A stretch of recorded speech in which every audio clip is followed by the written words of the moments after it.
Welcome every one. Welcome to mind and keys. So இன்னைக்கு நம்ம பார்க்க போகிற கான்செப்ட் என்ன அப்படின்னா, ரொம்ப ரொம்ப முக்கியமான கான்செப்ட், எட் ரொம்ப ஈஸியான concept, which is types of T test. So types of T test தெரியணும் அப்படின்னா ஃபர்ஸ்ட் நமக்கு டி டெஸ்ட்னா என்ன அப்படின்றது புரியணும்.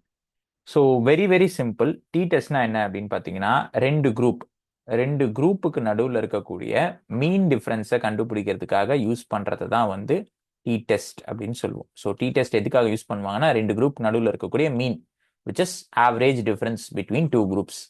அது என்னென்ன டைப்ஸ் ஆஃப் குரூப்ஸ் இருக்குன்றத பொறுத்து டைப்ஸ் ஆஃப் டி டெஸ்ட் வரும். ஸோ இந்த டி டெஸ்ட் அப்படின்றது ஒரு பேராமெட்ரிக் டெஸ்ட்.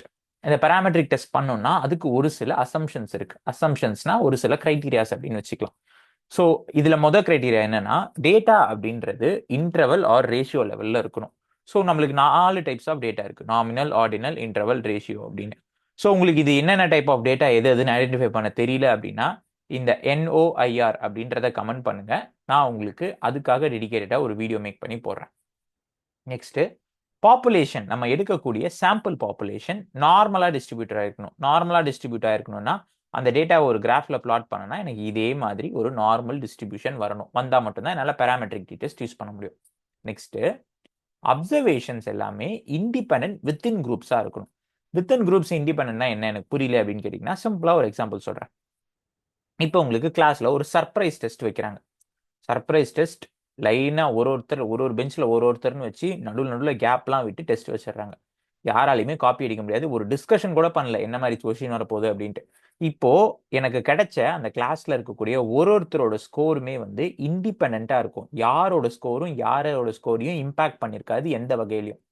இதுவே முன்னாடியே நான் சொல்லி இந்தந்த கொஸ்டின்ஸ்லாம் தான் வரும், இல்லை இந்தந்த கான்செப்ட்ஸ்லாம் தான் வரும்னு சொல்லி ஒரு டெஸ்ட் வைக்கிறேன் அப்படின்னா, நிறைய பசங்க டிஸ்கஸ் பண்ணிடுவாங்க. சார் இப்படிலாம் கொஸ்டின் கேட்க சான்ஸ் இருக்கு, இதுக்கு இப்படிலாம் ஆன்சர் எழுதுனா நல்ல மார்க் போடுவாரு, நல்லா படிக்கிற பசங்க நல்லா லைக் மற்ற பசங்களுக்கு சொல்லி கொடுக்கறதுக்கு நிறைய வாய்ப்பு இருக்கு. ஸோ எனக்கு கிடைக்கிற ஸ்கோர் வந்து இண்டிபெண்டா இருக்குமானா இல்லை, ஒரு சில பேரை டிபெண்ட் பண்ணி இருக்கும் அந்த ஸ்கோர்ஸ். அதை தான் observations R independent within groups. ஒரு குரூப்புக்குள்ள ஸ்கோர் இண்டிபெண்டா இருக்கணும் கண்டிப்பா நான் பேராமெட்ரிக் டி டெஸ்ட் பண்ணணும் அப்படின்னா. இன்னொன்று homogeneity of variance. Homogeneity of வேரியன்ஸ்னா வெரி வெரி சிம்பிள். இப்போ let's take for an example, ரெண்டு கிளாஸ் இருக்காங்கன்னு வச்சுக்கோ. ரெண்டு கிளாஸ், நீங்க எடுக்கிற கிளாஸ் எடுக்கிற ஒரு ரெண்டு கிளாஸ் இருக்காங்க, தனித்தனி class. Class A, class B அப்படி. கிளாஸ் ஏயோட ஸ்கோர் அவுட் ஆஃப் 100 ஆவரேஜ் வந்து 75 வந்துருச்சு. கிளாஸ் பியோட ஆவரேஜ் அவுட் ஆஃப் 100 75 வந்துருச்சு.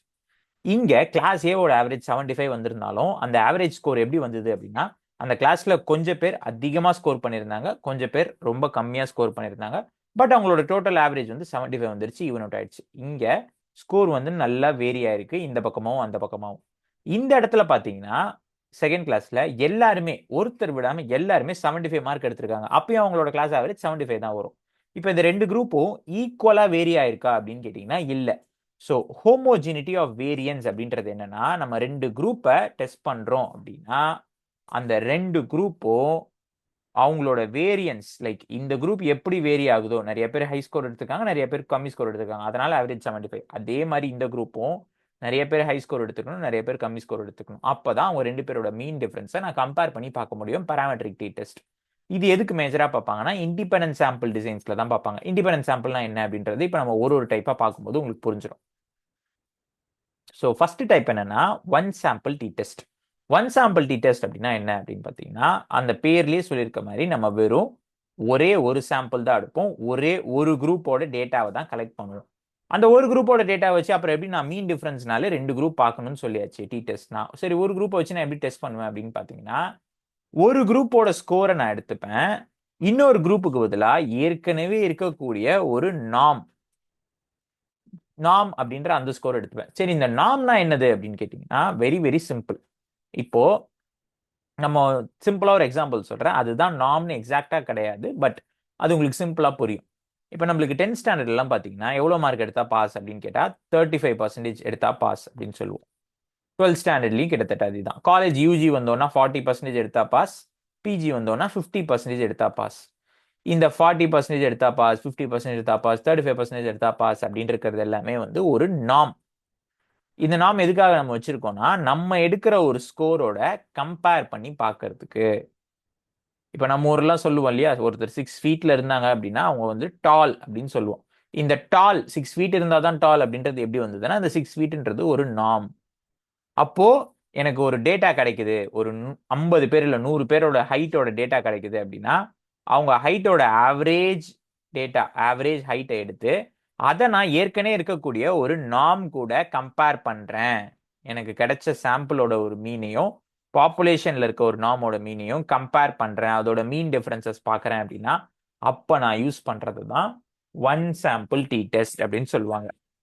So one sample D test அப்படின்றது நான் ஒரு சாம்பிள் எடுத்திருப்பேன், அதை இன்னொரு நார்மோட நான் கம்பேர் பண்ணி பார்ப்பேன், அதுதான் one sample D test.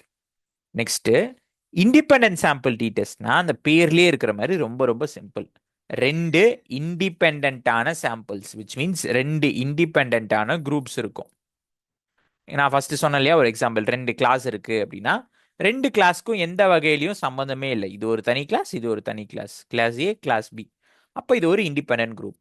So இப்போ நான் என் எக்ஸ்பெரிமெண்ட் ஏதாவது பண்ணுறேன், என்னோட எக்ஸ்பெரிமெண்ட்டுக்காக ரெண்டு குரூப்பை நான் எடுக்கிறேன், ரெண்டு தனித்தனி குரூப்பை எடுக்கிறேன் அப்படின்னா அப்போ நான் பண்ணக்கூடிய டெஸ்ட்டை தான் இண்டிபெண்டன்ட் சாம்பிள் டி டெஸ்ட் அப்படின்னு சொல்லுவாங்க. கீவேர்டே என்னன்னா ரெண்டு செப்பரேட் அன்ரிலேட்டட் குரூப்ஸ், அந்த குரூப்ஸை வச்சு டெஸ்ட் பண்ணுறது தான் இண்டிபெண்டன்ட் சாம்பிள் டி டெஸ்ட் அப்படின்னு சொல்லுவாங்க. இது வரைக்கும் யாருக்கும் எதுவும் கன்ஃபியூஷன் பெருசாக இருக்காது. இந்த பேர்ட் அண்ட் மேட்ச்ல தான் கரெக்டாக கன்ஃபியூஷன் லைட்டாக வரும். பேர்டு சாம்பிள் டி டெஸ்ட் அப்படின்னா என்ன அப்படின்னா வெரி வெரி சிம்பிள். ஒரே குரூப், ஒரே ஒரு குரூப் எடுத்து நான் அவங்கள ரெண்டு டிஃப்ரெண்ட் டைம்ஸ்ல ஒரு ரெண்டு டிஃப்ரெண்ட் அவுட்கம்ஸ் வச்சு நான் டெஸ்ட் பண்ணி பார்ப்பேன். அதுதான் பேர்டு சாம்பிள் டி டெஸ்ட் அப்படின்னு சொல்லுவோம். ஃபார் அன் எக்ஸாம்பிள், நான் ஒரு ரிசர்ச் பண்றேன்னு வச்சுக்கோங்க. நான் வந்து ஒரு புதுசா வந்து ஒரு எனர்ஜி ட்ரிங்க் ஒன்று நான் புதுசா வந்து மார்க்கெட்டுக்கு கொண்டு வந்திருக்கேன், எனர்ஜி ட்ரிங்க். அந்த எனர்ஜி ட்ரிங்க் குடிச்சா உண்மையிலே எனர்ஜி வருமா வராதா அப்படின்னு பார்க்கறதுக்காக நான் ஒரு எக்ஸ்பெரிமெண்ட் பண்றேன்னு வச்சுக்கோங்க. நான் என்ன பண்றேன்னா காலையில ஒரு குரூப் எடுத்து அந்த குரூப்ல இருக்க எல்லாரையும் வந்து ஒரு 100 மீட்டர்ஸ் ஓட சொல்றேன். அந்த 100 மீட்டர்ஸ் எவ்வளோ ஃபாஸ்டா ஓடுறாங்கன்றத பார்க்குறேன். நெக்ஸ்ட் மதியமா என்னோட எனர்ஜி ட்ரிங்க், அவங்க லஞ்ச்லாம் சாப்பிட்டதுக்கு அப்புறம் மதியமா எனர்ஜி ட்ரிங்க் கொடுத்துட்டு மறுபடியும் சாயந்தரம் அவங்கள அதே 100 மீட்டர்ஸ் ஓட சொல்றேன். இப்போ காலையில ஓடும்போது அந்த குரூப்போட ஆவரேஜ் டைம் எவ்வளோ எடுத்துக்கிட்டாங்க, சாயந்தரம் ஓடும்போது ஆவரேஜ் டைம் எவ்வளோ எடுத்துக்கிட்டாங்க அப்படின்னு நான் ரெண்டு டிஃப்ரெண்ட் டைமையும் கம்பேர் பண்றேன் வித் ஒரே ஒரு குரூப். பட் இங்க பேர்ட் அப்படின்ற வார்த்தை எதனால வருது அப்படின்னா காலையில ஓடினது அவங்க தான், எனர்ஜி ட்ரிங்க் குடிச்சிட்டு அப்புறமா சாயந்தரம் ஓடினதும் அவங்க தான். ஒரே குரூப் ரெண்டு விஷயத்துல ஓடுறாங்க, நான் அவங்களோட ஸ்கோர்ஸை பேர் பண்ணி, சிம்பிளா சொல்லணும்னா ப்ரீ டெஸ்ட் போஸ்ட் டெஸ்ட் பண்ணுவாங்க இல்லையா எக்ஸ்பெரிமெண்ட்ல, அதுல யூஸ் பண்ற டெஸ்ட்டை தான் டி டெஸ்ட்டை தான் பேர்டு சாம்பிள் டி டெஸ்ட் அப்படின்னு சொல்லுவாங்க. சேம் பார்ட்டிசிபென்ட்ஸ் ரெண்டு டிஃப்ரெண்ட் டைம்ல மெஷர் பண்ணிருப்பாங்க, அதுதான் பேர்டு சாம்பிள் டி டெஸ்ட் அப்படின்னு சொல்லுவாங்க.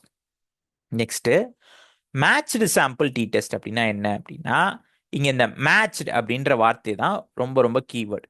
ஸோ மேட்ச்டு சாம்பிள் டி டெஸ்ட்ல ரெண்டு டிஃப்ரெண்ட் குரூப் இருக்கும், பட் அதை ரெண்டு டிஃப்ரெண்ட் குரூப்பாக கன்சிடர் பண்ணாம சேம் குரூப்பாக கன்சிடர் பண்ணுவோம். எதை வச்சுனா ஏதாவது ஒரு ஆஸ்பெக்ட்ல அவங்க எல்லாரையும் சேமா கொண்டு வந்துருவாங்க. ஃபார் அன் எக்ஸாம்பிள், இப்போ பேர்டு சாம்பிள் டி டெஸ்ட்ல ரெண்டு டிஃப்ரெண்ட் குரூப்ஸ் இருப்பாங்க இல்லையா, ஒரே குரூப்புக்கு ப்ரீ டெஸ்ட் போஸ்ட் டெஸ்ட் பண்ணுவோம் இல்லையா, அந்த ப்ரீ டெஸ்ட் போஸ்ட் டெஸ்ட் பண்றது மூலியமா நம்ம same group but same members, but நம்மளுக்கு வேற எதை பத்தின ஐடியாவும் இருக்காது. பட் மேட்ச்டு சாம்பிள் டி டெஸ்ட்ல ரெண்டு டிஃப்ரெண்ட் குரூப் எடுப்பாங்க, பட் நிறைய கிரைட்டீரியாஸ்ல அவங்கள ஒரே மாதிரி மேட்ச் பண்ணிடுவாங்க. என்னென்ன கிரைட்டீரியாஸ்லனா age, IQ, gender.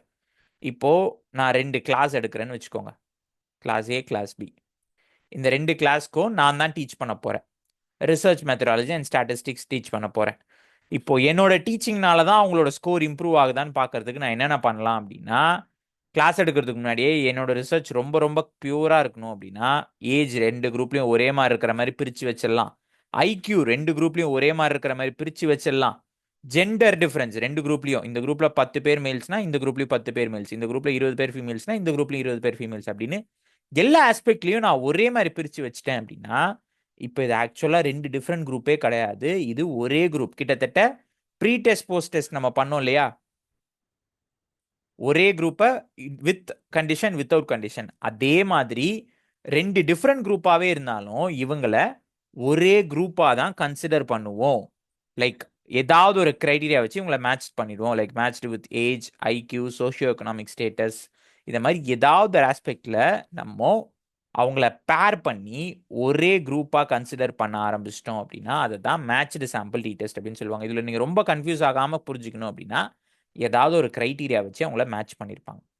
Exam point of வியூவில் உங்களுக்கு கொஷின்ஸ் எப்படி கேட்பாங்கன்னா they are matched with their IQ scores. இந்த மேட்ச்டு அப்படின்ற வேர்டே கொடுப்பாங்க. ஆர் இங்கேயும் ஐக்யூ ஸ்கோர் சேம் ஐக்யூ இருக்கிற மாதிரி அவங்க மேட்ச் பண்ணாங்க, சேம் ஜெண்டர் டிஃபரன்ஸ் இருக்கிற மாதிரி மேட்ச் பண்ணாங்க அப்படின்ற மாதிரி வேர்ட்ஸ் யூஸ் பண்ணாங்கன்னா நம்ம மேட்ச்டு சாம்பிள் டி டெஸ்ட் அப்படின்றத புரிஞ்சுக்கணும்.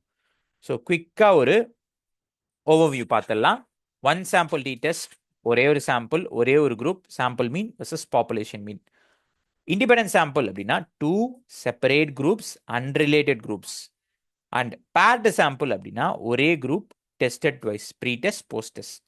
மேட்ச்டு சாம்பிள்னா 2 டிஃப்ரெண்ட் குரூப்ஸ், ஏதாவது ஒரு ட்ரைட், ஏதாவது ஒரு ஆஸ்பெக்டை வச்சு அவங்கள பேர் பண்ணி வச்சிருப்பாங்க. So they'll be considered as a single group.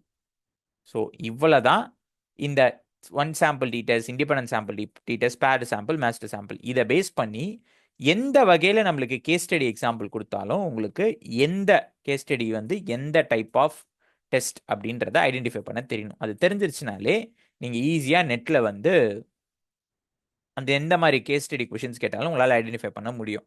So இந்த கான்செப்ட்ஸில் உங்களுக்கு ஏதாவது கொஷின்ஸ் இருக்குது, டவுட்ஸ் இருக்குது அப்படின்னா நீங்கள் கமெண்ட் செக்ஷனில் கேளுங்க. அண்ட் வீடியோ பிடிச்சிருந்துச்சுன்னா லைக் அண்ட் சப்ஸ்கிரைப் பண்ணி வச்சுக்கோங்க. யூஜிசி நெட்டுக்கு சைக்காலஜி ரிலேட்டடாக நிறைய வீடியோஸ் இன்னும் அப்கமிங் டேஸில் நம்ம சேனல்ஸில் அப்லோட் பண்ண போகிறோம். அண்ட் நார்மல் கர்வ் அண்ட் மற்ற கான்செப்ட்ஸை பற்றி உங்களுக்கு ஏதாவது தெரிஞ்சுக்கணும் அப்படின்னு நினச்சிங்க அப்படின்னா நான் டிஸ்கிரிப்ஷன் அண்ட் லாஸ்ட்டில் ஒரு கார்டு கொடுக்குறேன், அதில் நீங்கள் செக் பண்ணி பாருங்கள். தேங்க்யூ.